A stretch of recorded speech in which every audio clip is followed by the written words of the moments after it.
this framework right here allows us to cross borders. When we, later when we get into consultation, what's interesting is as we move through these core functions, is understanding that some of these core functions, they're just not events that happen, and then we move on to another event. Some of these are ongoing. And two of the most important ones are screening and assessment. Okay? Because we want to continually screen and assess where our client is at. How are they doing with the treatment plan that we developed? Because as we know, a treatment plan is like a life document. It ebbs and it flows. And where there is success, we want to build on that success with the client. And where the client is having difficulty, that's where we need to sometimes apply our skills a little bit more. And we need to consult with other professionals. In getting John to recognize, or whatever we were calling the guy, the fact that he has rage, that was easy for him. But getting him to talk about what's behind him not feeling comfortable with expressing his feelings that comes up, we'll have to possibly employ some finesse to that. I don't know if you folks can resonate on this statement, but only 1 out of 10 of our clients really make us work. The other 9 just kind of get along, but it's that 1 out of 10, that's going to stretch you beyond your boundaries. You need to be prepared for. So having foundations like the 12 core functions and understanding where you're launching from is extremely important. So as I said, these processes that will continue on throughout many of the 12 core functions, such as assessing and screening where that client is at with their treatment plan and how you're doing with your application of techniques and approaches is important through the whole process. Not only with the individual client, but you may bring some collateral people to the table more often than not today, based on your statement earlier. We don't work in silos anymore. Like in our residential treatment program, women are required as part of their treatment to have family team meetings every 30 days, a minimum of every 30 days. And at that family team meeting, we're going to bring in, there's going to be a big treatment team for this individual. There's going to be a child welfare worker or a social worker, or maybe both. There's going to be a probation or parole officer. There's going to be family members, depending on the age of the children. The children may be at the table. And we're going to empower that individual to create a strategic plan for them to be successful in life. So that's required by law? Or No, it's required by our residential program. Where you work? Yeah. Oh. Yeah. I found, I've been doing, I haven't been doing it all that long, I've been doing it a decade, but I've learned a few things along the way, that women are, and males, are the most successful when you empower them with all of the tools they need for success.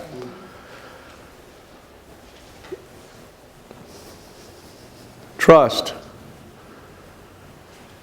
Okay, they need to trust you. They need to believe that you are their partner.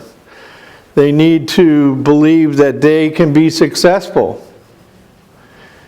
And that is a challenge sometimes, teaching somebody that they can be successful, or empowering them just to believe that they can be successful.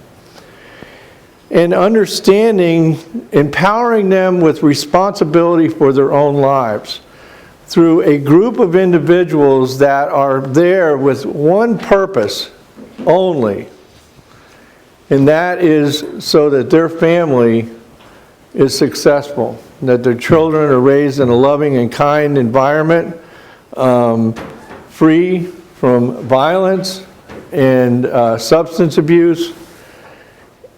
And when you bring all of those forces together, really awesome things happen. And so that is part of our counseling process, part of our treatment planning, and it's just a part of the modality of care that we provide in that certain area. So, in counseling, this was the part that was kind of scary for me when I got into this stuff years and years ago. And the reason why it was scary is like, yeah, I can talk to somebody, but if I have to start talking about Rogerian and Freud and Gestalt, and I'm like really confused, bless you. I'm like really confused. That stuff's like rocket, bless you. It's really confusing to me. I don't know how I'm going to do that. I got one speed, and it's on, and I have one technique, and it's sharing my truth with another person, and I don't know if I'm going to understand that reality therapy stuff, Rogerian, all of those different processes. Now, for some people, it's really easy. For me, it was really difficult. So when they started talking about counseling and they brought out this book that was, I think the book we used back then was Counseling Theories. It was one of the thicker ones. I tried reading that thing and it was like, oh, man, it gave me headaches. It hurt, understanding that stuff. And then I talked to my instructor, and I talked to them, and they said, I understand exactly what you're saying, and I'm not telling you that you need to become adept at providing this type of counseling. What you need to do is to be good with your clients. You need to understand this stuff, and the pieces that fit, fine, and the pieces that don't, that's okay too. But understanding the counseling process, the approaches, not the process, but the approaches, is extremely important so that you can develop your own style. Because it's your style that's going to make the impact on the clients that you work with, not somebody else's. In talking about counseling, and I think we just experienced a bunch of different approaches here, and not one size fits all. And it's the beauty of the work that we do. But there is a particular process in the 12 core functions around counseling, and it's and utilizing special skills to assist individuals, families, or group in achieving objectives through exploration of problems and its ramifications. Remember, the problem ties back to assessment and treatment planning, okay? Examination of attitudes and feelings, because what drives behavior, okay? Attitudes and feelings, and consideration of alternative solutions. Just what our discussion was right here. Alternative solutions. And decision making. That's exactly what we were talking about right here. Each organization and modality will provide this in a different way, just as we talked about with the other core functions. How you develop this is what creates your unique approach to being successful with your clients. So, with the global criteria, selecting the counseling theory or theories that apply to the individual you're working with. You know, knowing that not one size fits all, that kind of sets the stage for, wow, maybe one approach isn't going to work. Maybe I need to know a couple. I got to tell you, for me, I'm limited. I am very comfortable with motivational interviewing at stages of change and in reality therapy. Okay, I'm very comfortable with that. However, I am not the best person to work with individuals who need different approaches. And that needs to be determined in consultation and supervision. And so we client match at our facility in the services we provide.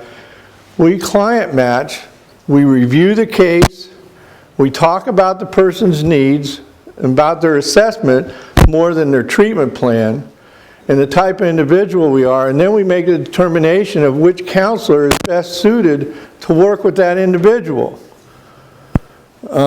And we do that as much as we possibly can, and that is a process that is not, it's not used a lot.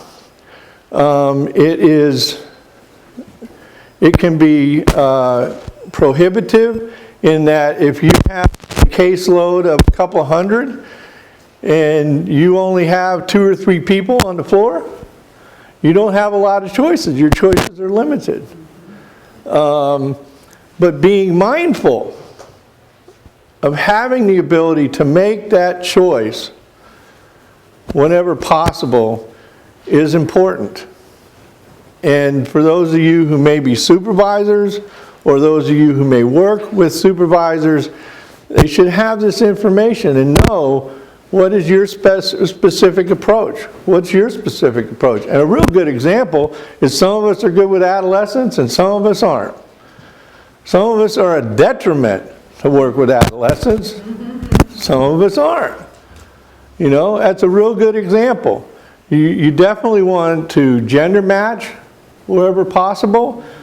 Some of us may be more astute at working with people that have sexual preferences than others. Some may have a lot of difficulty working with an individual who might be gay or lesbian. And then there are some of us who don't have any problem with that at all. Remember back in the screening process, and intake process where we were gathering information and history, we may find out medical conditions about individuals or mental health conditions, the coexisting conditions about individuals that some of us may be okay with working with and some of us may not be okay working with. Of course, it's great to have universality, but being able to match an individual counselor with an individual client gives you the greatest opportunity for success.